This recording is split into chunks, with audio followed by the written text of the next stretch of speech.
En Isère, une quinzaine de jeunes Français et étrangers sont arrivés depuis une semaine dans un petit village isolé de Loisan.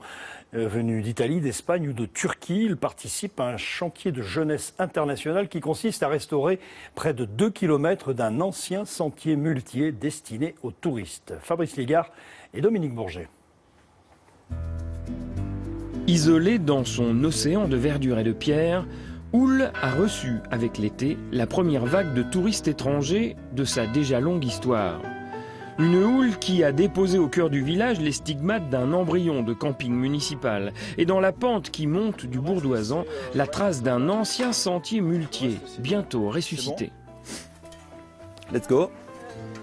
Pelle et pioche obligatoires pour tous ces estivants. 17 jeunes de 16 à 55 ans, venus de partout sauf de la montagne, pour débroussailler, gratter, déblayer, remblayer et même paver, un vrai travail de Romain. C'est très technique, hein.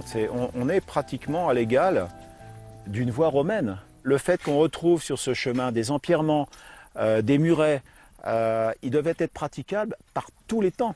C'est l'équivalent de la route avant, pour les mulets et les hommes, les colporteurs, avant l'arrivée d'automobiles et la route qui est faite ici à Houle est terminée, donc, comme je disais, en 61-62.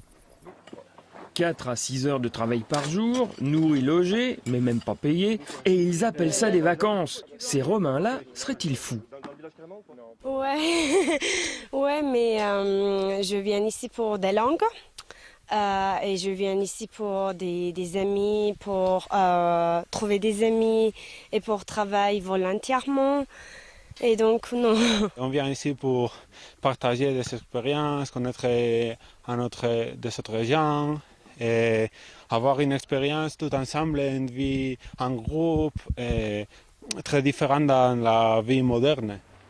Et le résultat, le voilà, au moins en partie, puisque nos estivants ont jusqu'au 26 août pour finir leur 1,5 km de haut sentier. Ils y auront gagné du dépaysement et quelques muscles, et Houle, bien plus encore qu'une voie d'accès pour randonneurs. Il faut savoir qu'habituellement, dans le village d'hiver, on est 5. En ce moment, en plein mois d'août, on est une trentaine. On ramène 20 personnes en plus, et ça se connaît. Et ils mettent une ambiance bien. Et encore mieux s'ils reviennent l'été prochain pour restaurer les 4 derniers kilomètres du sentier.